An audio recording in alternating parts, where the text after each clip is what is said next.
Sanibonani la kuwantshuphakama, nibingelela usifunda. UKhuzani usegile iy'manga ngokuthatha umlandeli wegciwane elisha.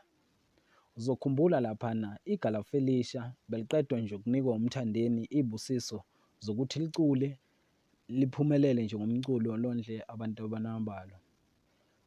Kube yisibusiso esivela kuMthandeni kwigalofu elisha, waze waliveza laphana kwi-show yalo. Lapho-ke kubonakala uKhuzani eshutha nalo igalofu elisha kwi-studio engathi bazokhipha ingoma. Ngokubuka kwakho mbukeli wethu,